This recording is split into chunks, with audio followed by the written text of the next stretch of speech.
Bulavinaka, namaste and good evening. You're watching Fiji Village Straight Talk. I'm Vijay Narayan, and our guest tonight, as we had earlier indicated, this year's Hibiscus, everyone is focused on betting on which of the Queen contestants will wear the crown on Saturday night.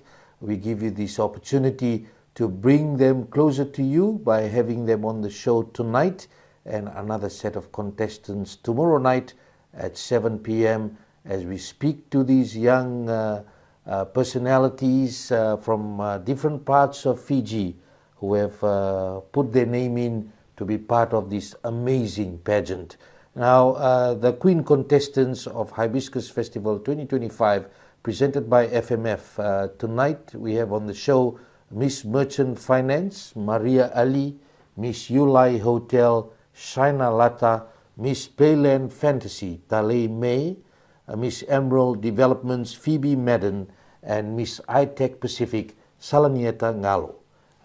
First of all, thank you very much for accepting our invitation, and on behalf of the people of Fiji and those watching from around the world through our Fiji Village platforms, we'd like to thank you for coming on the show tonight.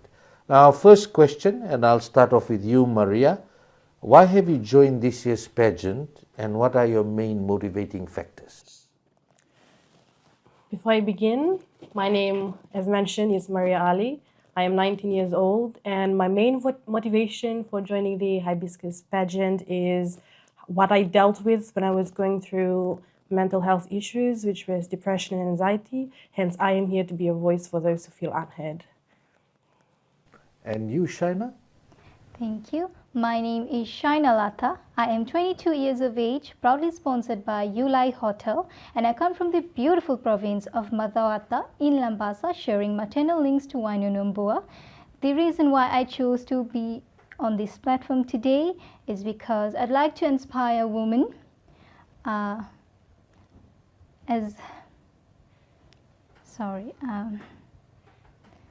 the 13th of November 2023, my mom passed away, and after her passing, my home was a complete mess. We siblings, we did not know what to do. My dad was trying to organize everything.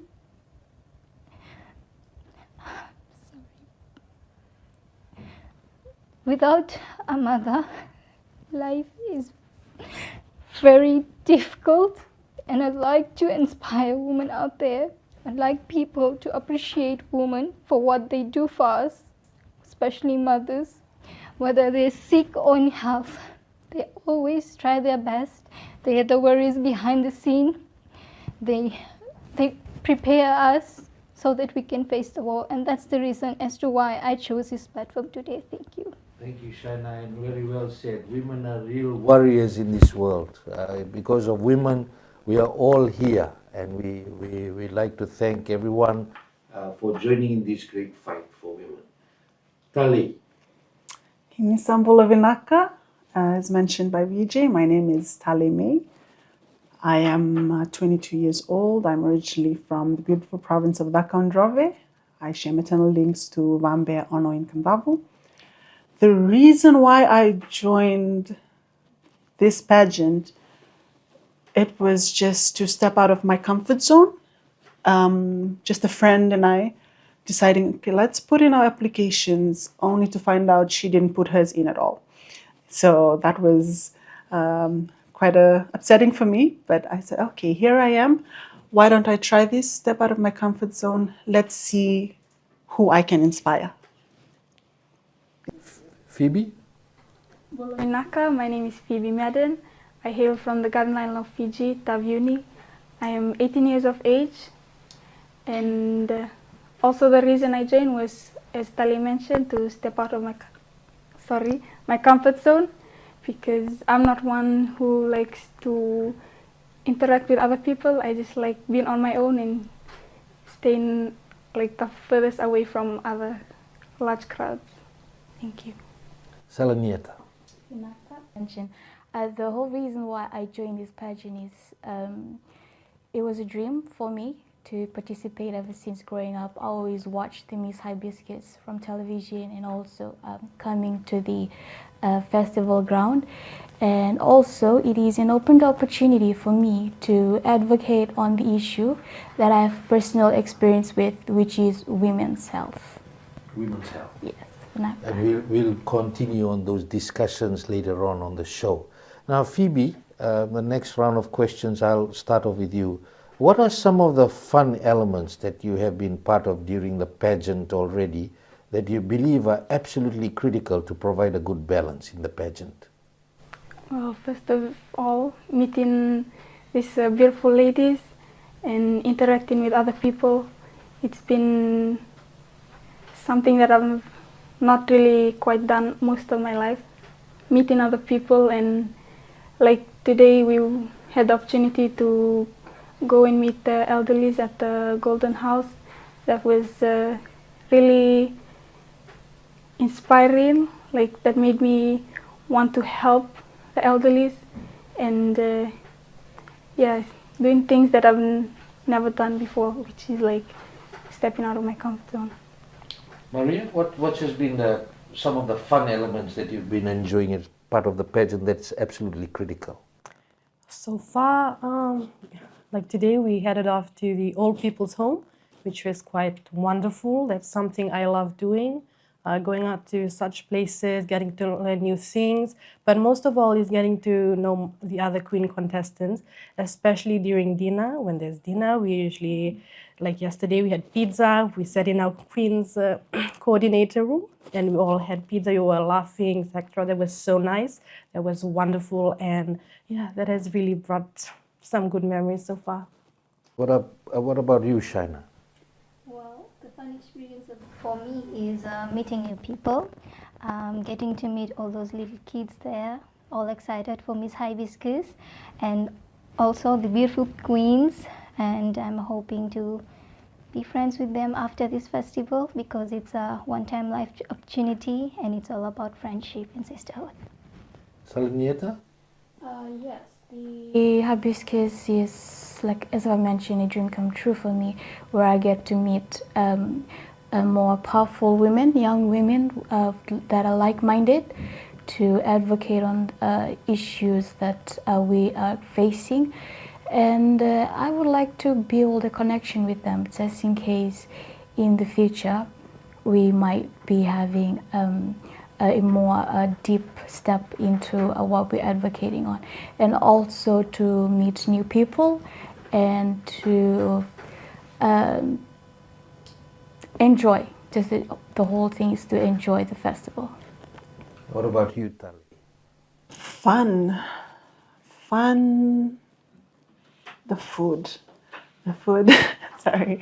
Yeah, just not the food, but the fact that we come together when it's dinner time or lunch and we share more about each other and why we chose to be a part of this pageant and the reason behind why we want to be part of the pageant. So yeah, that, and there's many other things, but basically just the fact that we are sharing and it builds our bonds, our bond as females, as sisters. That would be, for me right now, there could be more, but for now it's that part. Now, from your perspective, Salanieta, what are some of the main challenges that the young people are facing here in Suva and other parts of the country? There have been an increasing case of drug use, even in young people, young kids in primary school even, and high schools have been found in possession of drugs. Not just that, but in our youth, in my peers, the HIV and AIDS cases are rising, and it's very alarming for us. And I would like to encourage everyone to come down to the Miss Hibiscus, because there are some of my sisters who are advocating on the drug awareness and the HIV and AIDS. Phoebe, from your perspective, what are some of the main challenges that the young people are facing here in Suva and other parts of the country? For me, it's abandonment, children and youth feeling left out, and in that case that's when they turn to drugs because they feel like that's the only way they'll satisfy their needs without knowing that there's other things that they could possibly do. Maria? That would be unemployment rates for youths. Straight after graduation, we as youths, we expect to head on to our career fields. But unfortunately, after graduation, there are no jobs available. So yeah, I think that is a rising issue right now in Fiji. China?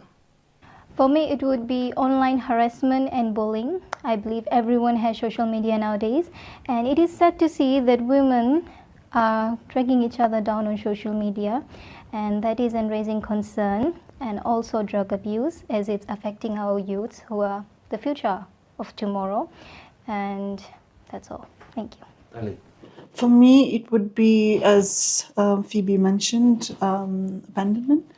A lot of youths, children and youths, are being just left to do what they wish, which then leads them to go into things like drugs, and it just increases the rate of crime that we have and all. Maybe parents are just not paying enough attention, or they're just neglecting the children and youths. Now, you come from the young population, and Fiji's population is about 70% of people are under the age of 40. If we're looking into the issue of drugs, it has come out from all of you around the table. Many young people are being dragged into drug use. Why do you think this is happening, Shina? It is due to parents spending less time with their children. Education starts at home. Every parent should have a conversation with their children. You know, these taboo kind of things in villages and urban areas. So I would like to advocate more on that parents should spend more time with their kids and have a conversation about them with the ongoing issues so they are informed. Talle? Okay, for me, I personally think there's two reasons. Youth just want to try new things, but then they think trying that new thing, which could be any kind of drug, is cool, or they're just neglected from home. No one's listening to them. They feel if they do this, someone will listen, not realizing the consequences of their actions. Maria? I believe this is because they feel no love, they feel unheard, they feel pushed aside. This actually comes down to mental health, because without a stable mental health, how can one think well? Because the mind is like the motherboard of our whole body. So as a youth, I feel that, as we can see, youths end up on streets and they take drugs because they feel the love there. They feel the love with their peers, hence they take these things because their peers take it, and they feel that they are accepted there. So I believe maybe if we show that we actually care for our youths at home, even though they don't show any form of discipline, then maybe youths can actually shape themselves into something better. Phoebe? For me, it's peer pressure. They feel like if they don't do what their friends do, they will be left out of the group, or some may even come from broken families, and the only place they will feel loved is doing the things that they are not supposed to do. Sala, why do you think this is happening?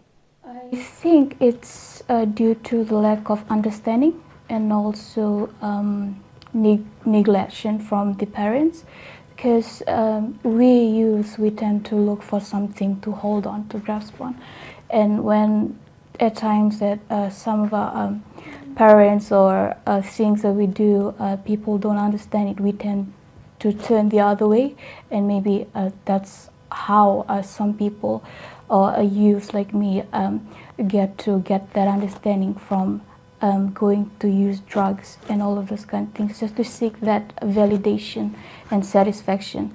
Instead of going to home and safe from them, they tend to turn themselves away from there, and then they go out there in the street or elsewhere where they do those kind of unnecessary things. And it's also due to the parents neglecting the children and not giving enough care for them. Now, Talle, coming away from the 10,000 foot level discussion, if you were to talk directly just to teenagers about drugs, what would your message be tonight? I would say we hear you. We're here for you. If you think that no one's listening, there are many people out there who are willing to listen, counselors.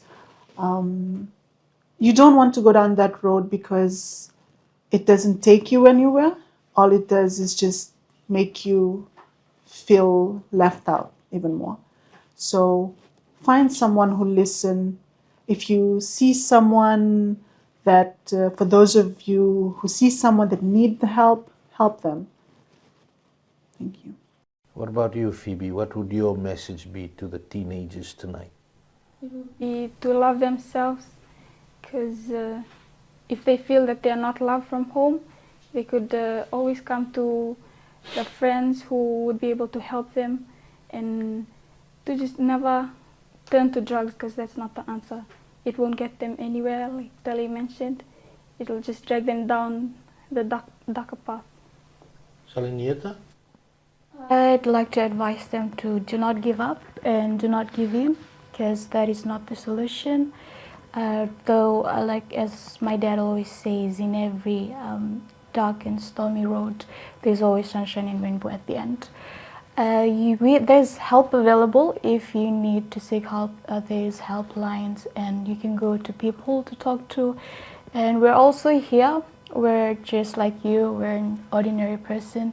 We can make friends, and maybe if you need help, then connect to anyone and any help available.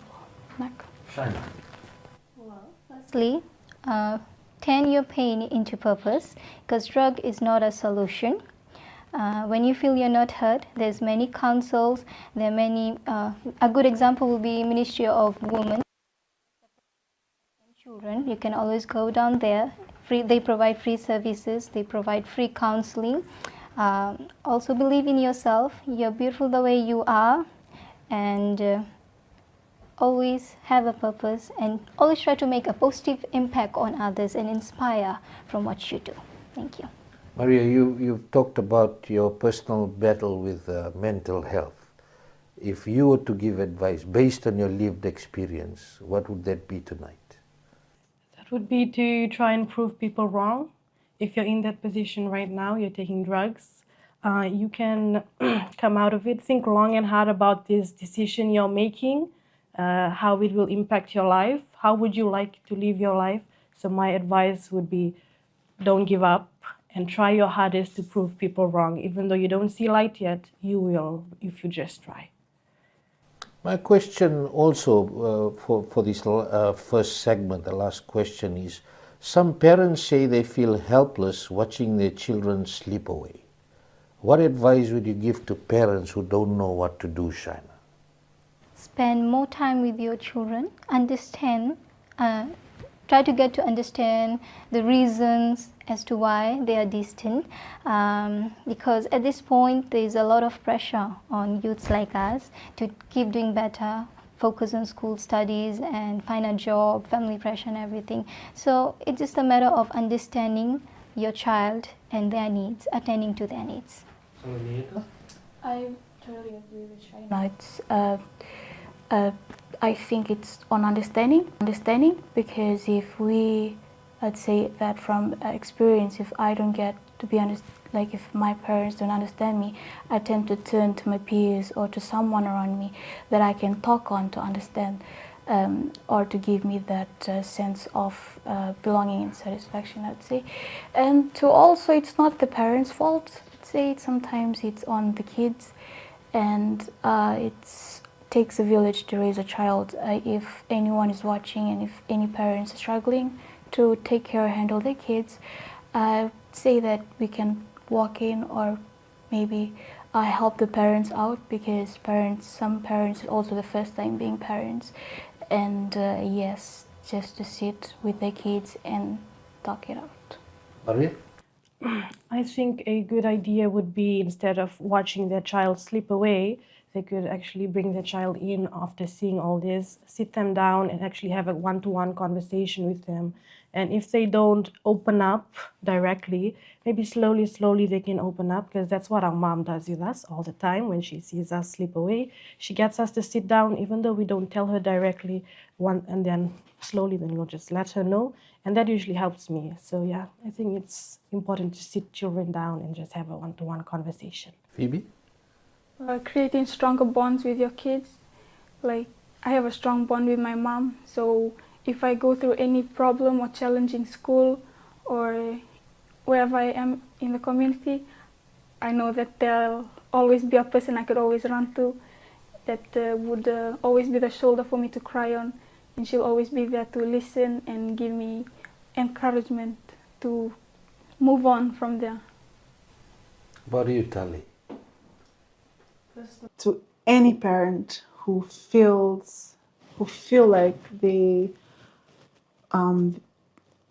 it's the end of the world for them because their child is slipping away, it's okay. You've got this, you've got help, you have people who can help you help your child. Okay? Sit them down, as Maria mentioned, sit them down, try and get them to listen.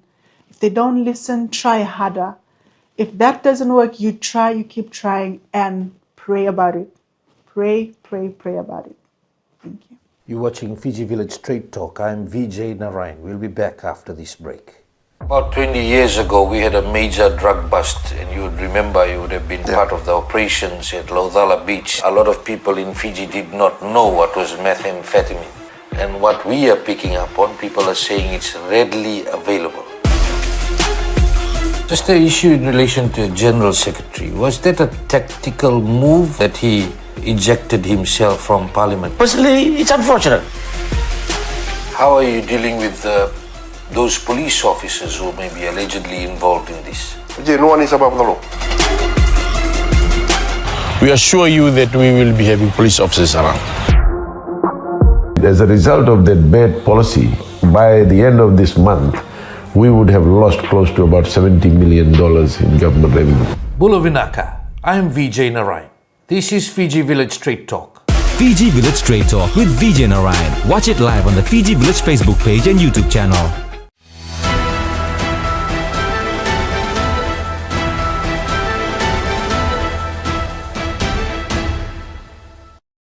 Welcome back. You're watching Fiji Village Straight Talk. I'm Vijay Narayan. Our guest tonight, first set of contestants, the Queen Contestants for Hibiscus Festival 2025, presented by FMF as well. And our guest tonight, Miss Merchant Finance, Maria Ali, Miss Yulai Hotel, Shina Lata, Miss Playland Fantasy, Talle May, Miss Emerald Developments, Phoebe Madden, Miss iTech Pacific, Salana Tangalo. And we move to our next question, and it's for you, Sala. We often hear that young people don't feel heard, and that leads to depression, mental health issues, or even worse.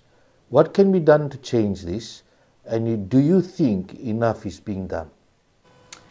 I think that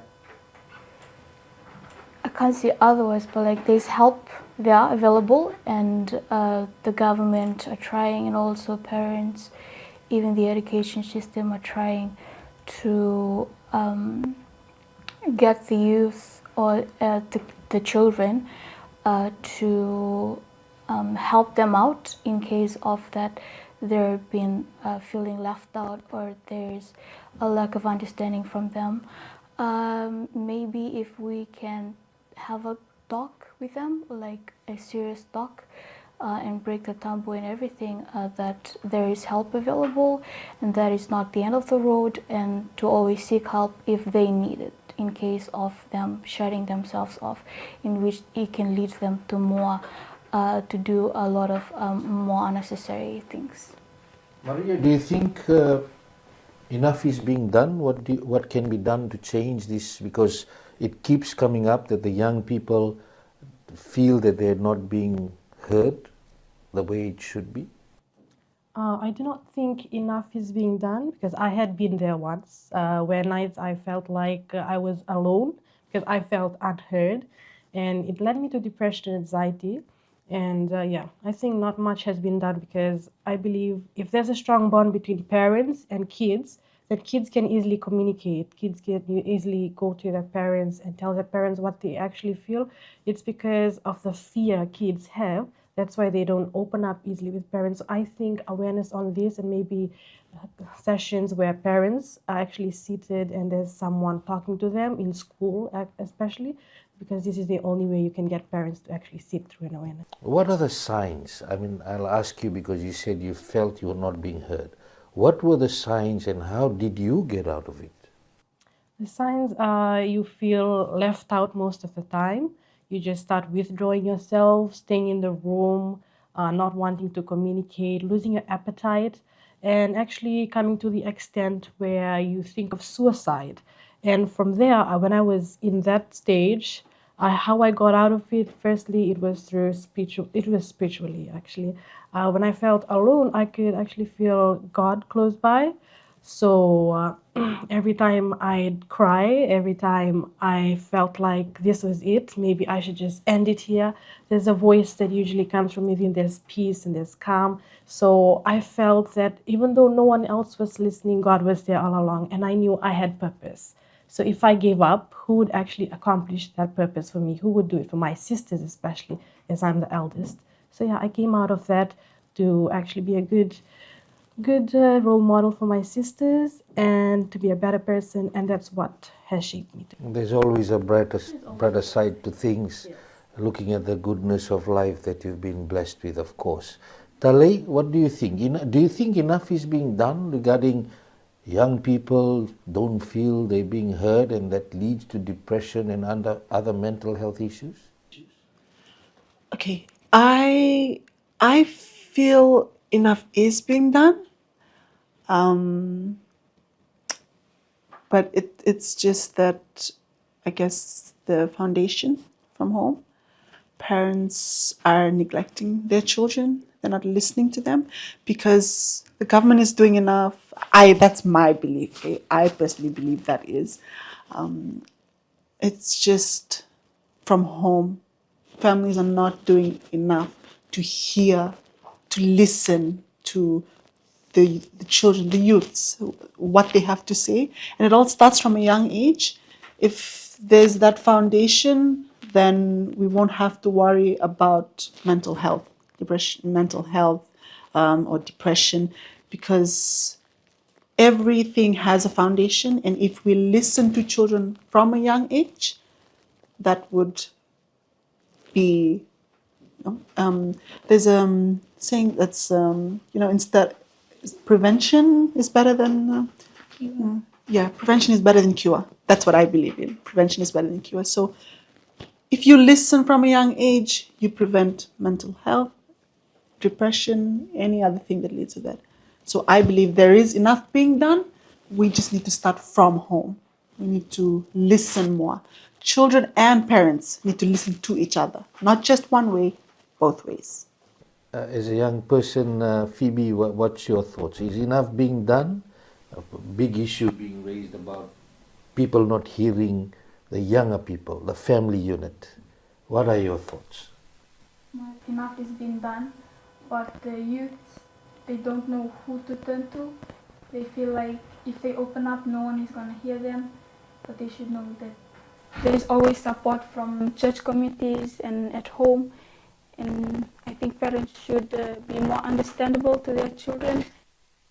They don't know what we teenagers feel or go through in life and the challenges we may come across.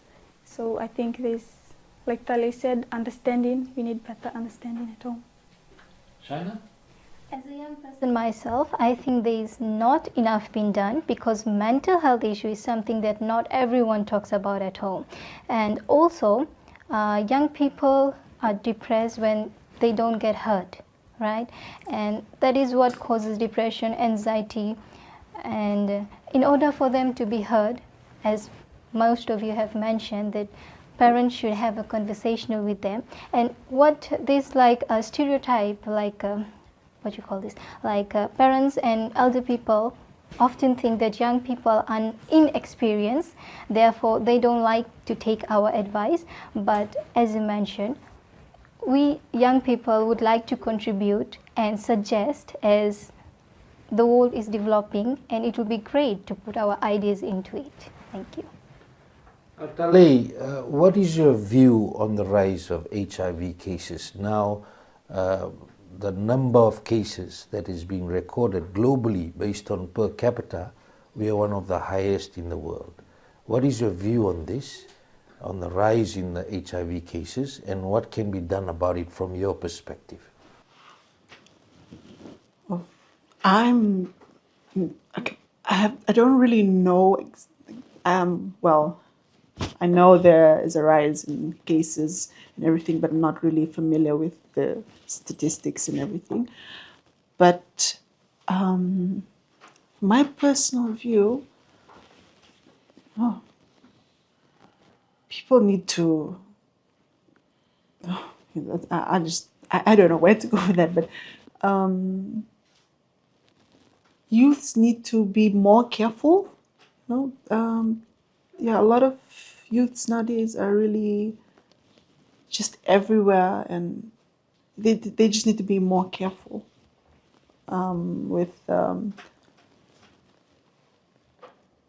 more careful. Salana?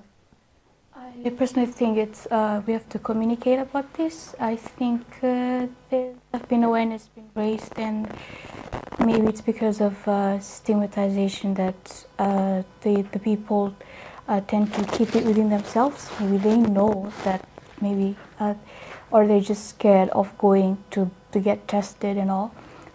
If people find out, or they might judge them, it's called because of stigmatization. And to also break the taboo, because I think from my family, we don't usually talk about this in the family. So I think maybe if I suggest the parents should sit their children down, especially their youth, and talk about this more with them, and help them to open up their mind instead of being scared and keeping it in. What can be done about it, Phoebe? Because just before this, when we talked about parents need to listen to the young people more, this one is about HIV. We do not have open conversations about sex and drugs, etc. in the home. Some of you have said even in your own homes. This has been said for many years. What can be done now that may give a better result for us? Creating awareness on HIV. Like as you mentioned, some family don't open up about these things. But I come from a family of 7 and I'm the youngest. So being the youngest, you're like a precious thing in the families. Your family will want to protect you at any cost. For me, that's like opening up in the family is not an issue. Like they tell me these things because they're scared of how the world would treat me, of how my future spouse might treat me. So they educate me on this type of issues to be careful and watch out for others who may be going through HIV and be the helping hand if they ever open up to me. Maria?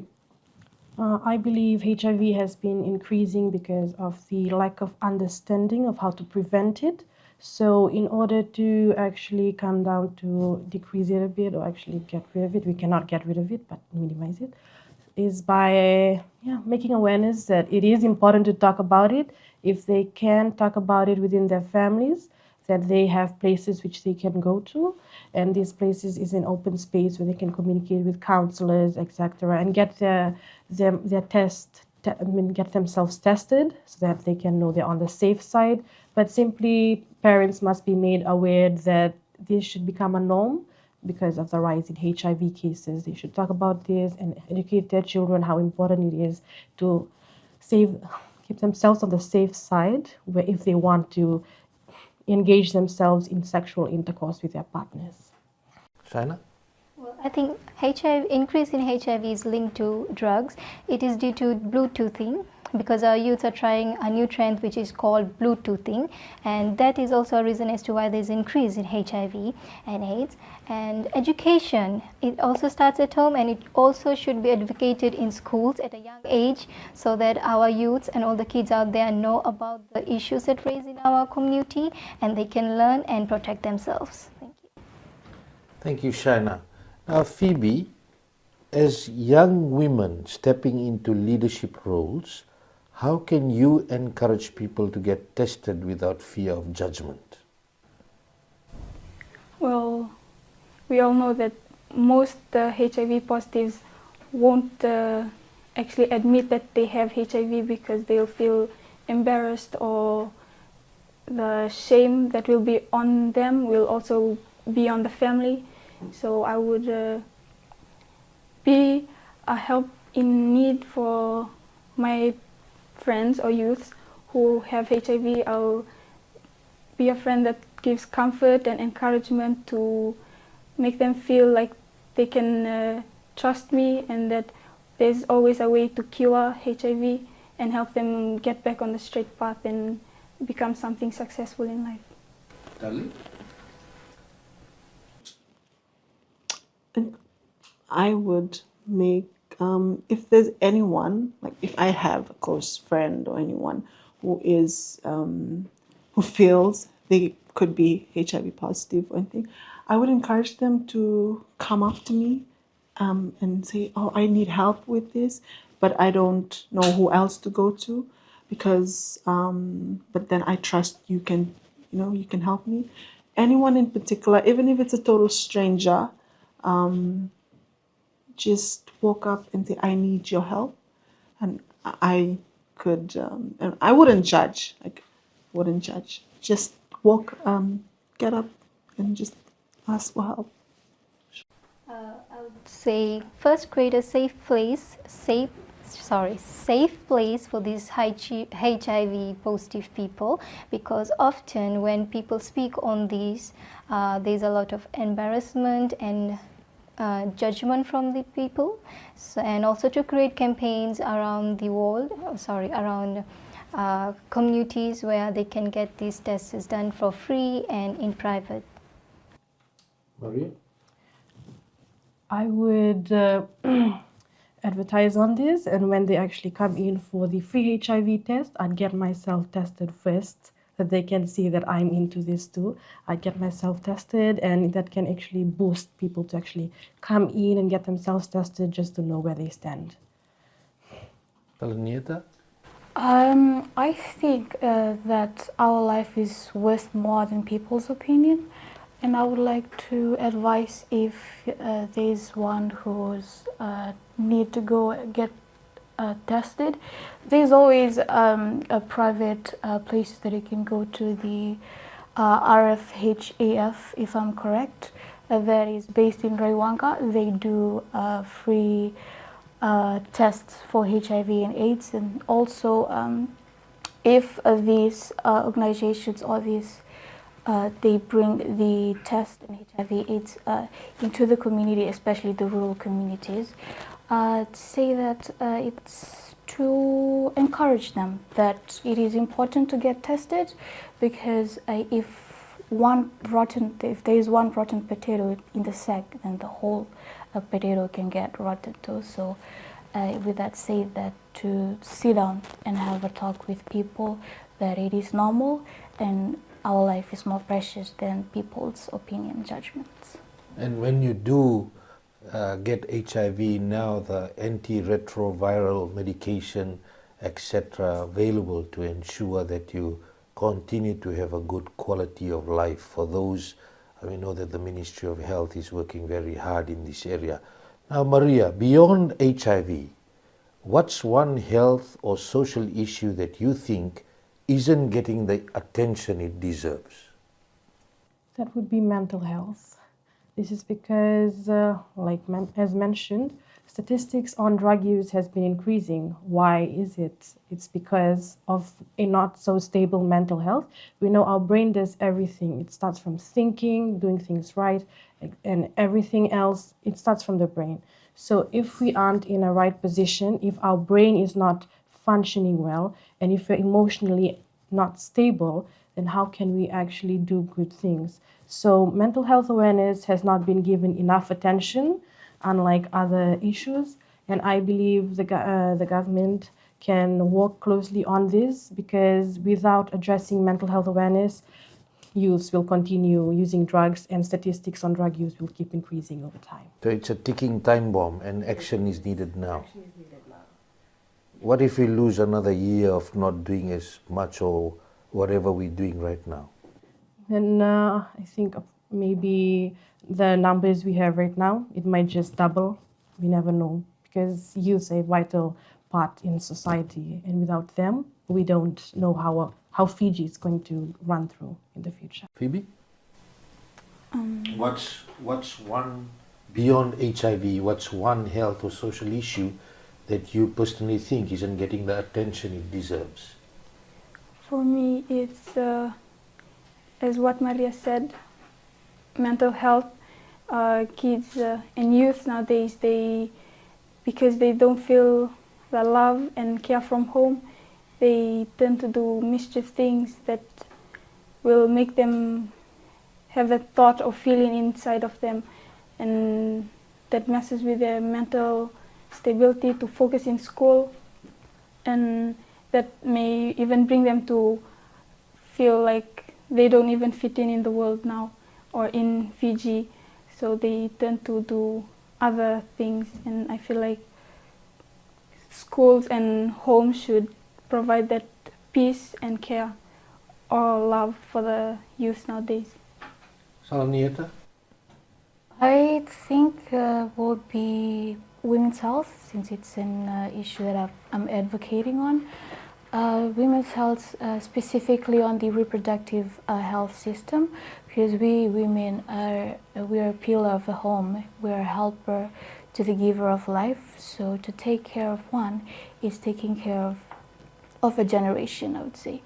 Yes, to raise more awareness on women's health, and I would like to reach out to anyone or any organization that is there available to help. I would appreciate that so much, to raise awareness and to encourage young women and women that we deserve the right to be healthy, to be educated, and to be empowered. So what part of women's health do you believe is not getting the attention it deserves? You're saying that this is critical for women. From your perspective, which areas of women's health is being neglected to a certain point? As I've mentioned, the reproductive health system, because there's a personal issue that I've experienced, which is the ovarian cyst. I did not know what it was until I had a surgery for it. It could have been prevented, but then, as I've said, I lack knowledge of what ovarian cyst is about. So I would like us to share the light on this, that we can prevent it more earlier, and that would be better, instead of having to go all through the surgeries and those years of having that unbearable pain. And yes, just to educate women on that. More needs to be done by the Ministry of Health in relation to this. Shina? It would be mental health and women's health, as mentioned by Salanieta and my friend here. It is because mental health is not a very common topic, not very communicated within families and communities. And as for women's health, ovarian cyst, my sister had gone through it, and it is a very painful experience. The pain is unbearable, and I'd like to advocate for it, because women are the most important part of our communities, and if women are not looked well after, then I don't think our future can move on. Talle? Like the ladies, I would also, mental health also be an issue that is not highlighted enough. I have a friend who has been through mental health, throughout high school. She really did go through a lot, and the only person she had were her peers to help her out, and of course she had other relatives to help out as well. But the fact, what made me angry at that time was that no one saw her, saw what she was going through, and all the only people she had was us, her peers. And she's not the type to go out and ask for help. So we had to see it, for ourselves, and then pick it out from her. You're watching Fiji Village Straight Talk. I'm Vijay Narayan. We'll be back after this break. About 20 years ago, we had a major drug bust, and you would remember, you would have been part of the operations at Laudala Beach. A lot of people in Fiji did not know what was methamphetamine. And what we are picking up on, people are saying it's readily available. Just an issue in relation to General Secretary. Was that a tactical move that he ejected himself from Parliament? Personally, it's unfortunate. How are you dealing with those police officers who may be allegedly involved in this? No one is above the law. We assure you that we will be having police officers around. As a result of that bad policy, by the end of this month, we would have lost close to about $70 million in government revenue. Bula Vinaka, I am Vijay Narayan. This is Fiji Village Straight Talk. Fiji Village Straight Talk with Vijay Narayan. Watch it live on the Fiji Village Facebook page and YouTube channel.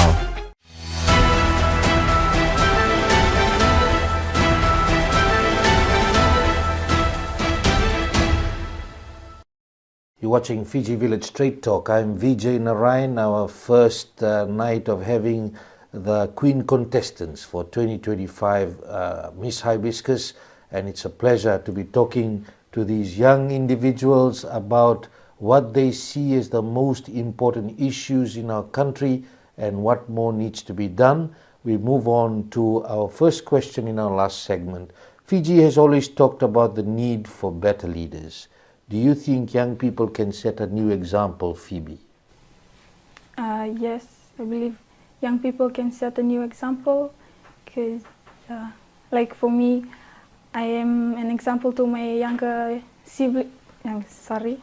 nieces and nephews and cousins, because this is something that everyone at home knows that I wouldn't even dare try and do because of my personality. I'm always on my own in the room, doing things that only requires me alone. So I feel like youth and younger people can be better examples to the younger generations that are yet to come. Maria? Yes, I do think youths can be better examples.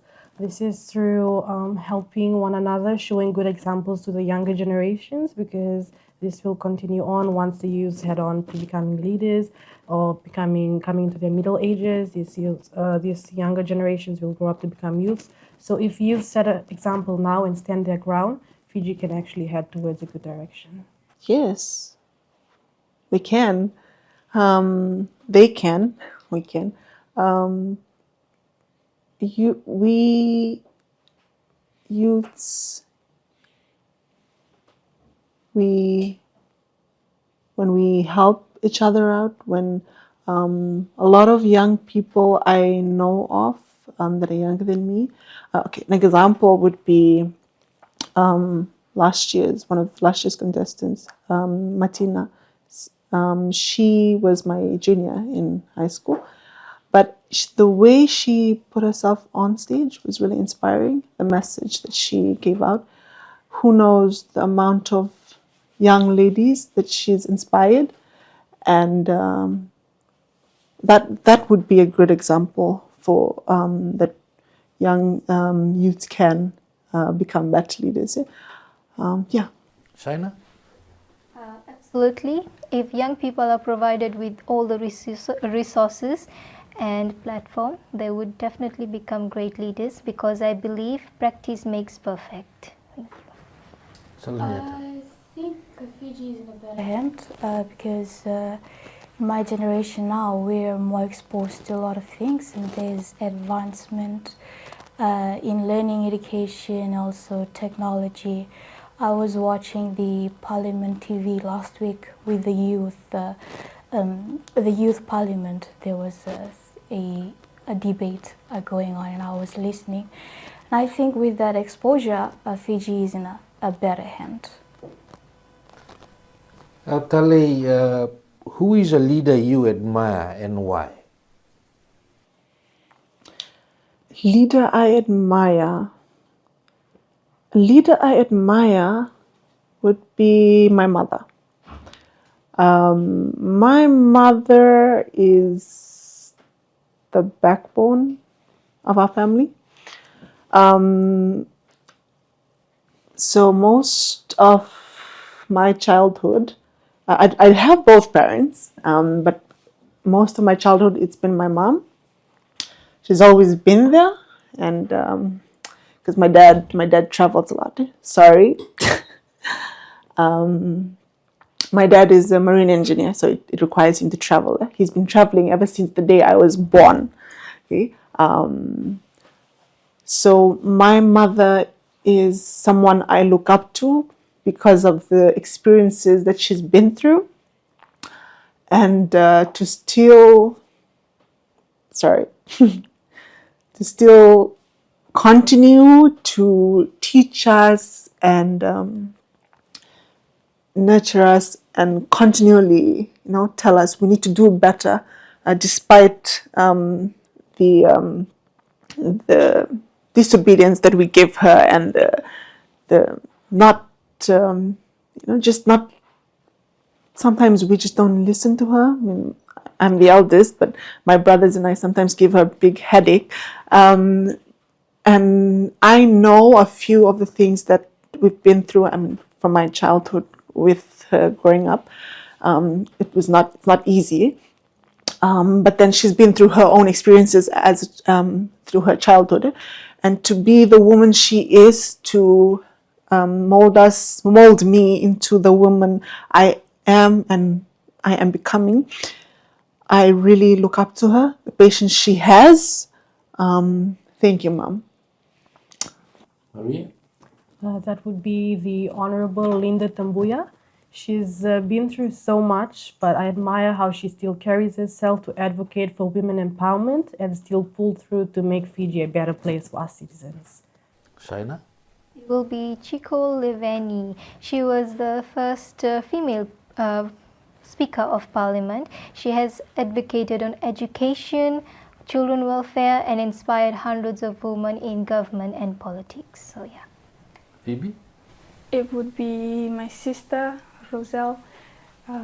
Back in 2014, she joined the Bula Festival pageant, and she was crowned queen. And when we heard the news of me wanting to join the Bula Festival, she looked at me and she was like, "Remember, I'm still the only queen here." And I was like inspired by her, because I feel like we both share the same bond. And even though we have my mom there, most of us in the house always run to her for advice, encouragement. Even my parents, they feel like my sister she plays a bigger responsibility in the house, taking care of us, taking care of me, and she's always the big sister that I look up to. Nieta? At home, it will be my late father. He passed away mid of March this year. He molded me and he taught me values that shaped me to be the woman today. Without all of the teachings that he did to me, I wouldn't be here. And also, Linda Tabuya, I admire her so much because we've heard things about her. And with all of that bullying and everything, she stood it out and she fought about it. And she's still here standing strong and fighting for women. And I really admire her a lot. That. Shina, if you were Miss Hibiscus, how would you show leadership in your daily actions, not just on stage? It would be through campaigns, engaging with NGOs, and trying to organize interviews with young girls, trying to encourage them and inspire them for what I do. Talle? I would, like Shina, I would, not like, campaign more on what I'm advocating on. Show the public that I'm not just speaking about it on stage, but I also want to do something about it. So I would maybe go out into the community and actually, community outreach. Salanieta? I'd say to follow the teaching at home. I've lived my everyday life with values and also the things that I'm passionate about it, which is advocacy, message which is on women's health. As May have mentioned, community outreach, going out to the communities, communicating and connecting with people on ground and also on social media. I'd say that would be a really good, a really fast way to spread the messages across. And yes, being the Miss Hibiscus, we need to have that responsibilities and dignity. Maria? I would advocate more on mental health awareness by joining organizations which promote this, such as Aruka Fiji. And yeah, I would actually do that, continue my advocacy on mental health awareness, help youths who need help, and empower women. I would like to be an inspiration to younger ladies and younger boys who are still stuck in their comfort zone, who feel like they only deserve to be where they at and not to share whatever unique talents or the things that they feel like needs to be heard. So I would like to be an inspiration to other youth. Maria, our school system is often criticized as being outdated. If you had the chance to update it, what's the first thing you'll change? Right now in university, I'm taking a major which is not taught in high school or primary school at all, and that is official statistics. So one thing I would change is to add this into the education system, because a majority of my peers go through struggles because there's no basic foundation of this subject, and that is one thing I would like to change. And what would you achieve by that, by having that in the school system? Since it's under the discipline of economics, and as we know, basics are important. Learning the foundation of one thing is pretty important. So if students actually start from high school, as they go up to tertiary, they have a better understanding of the subject and not struggle much with what is this, what is that, how do I do this, and all those things. Salanieta? I think financial literacy would be one good thing to add onto the curriculum of education. Teaching one young so that when over the years they get to have that knowledge, and when they grow, the knowledge stick with them, because that is what we deal with our everyday life, financial situation that they may have come across, and having to learn that financial literacy can help them, not only them, but the generation to come to. Shina, if you had the chance to update our school curriculum, what's the first thing you'll change? Well, the first thing I'll change is educating children about the current issues that we are facing, such as drug abuse, HIV, and mental health issue. Also, provide them with resources for them to understand better, or maybe bringing in counselors from the respective departments to have a word with them. As in schools, I have noticed that family life is not given more importance, but I'd like that they are given more importance to it, and they can learn about all these ongoing issues and family problems, and they find someone comfortable to share this with. So when encouraging them, we can have a bit better leaders for future. Phoebe?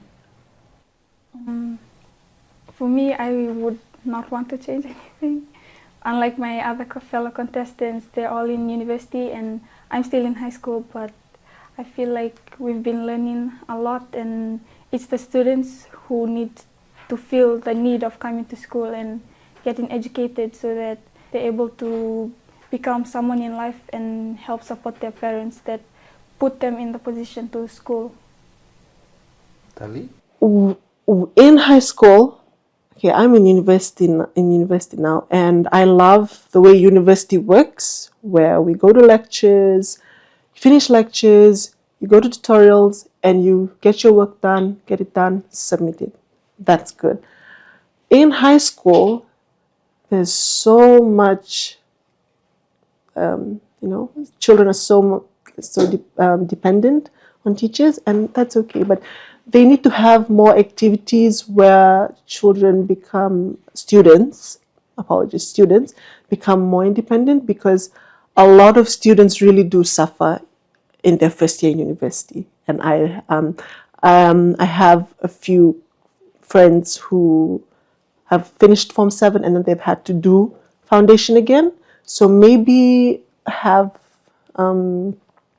just maybe take the curriculum that's followed in uni and have a little of it put into high school.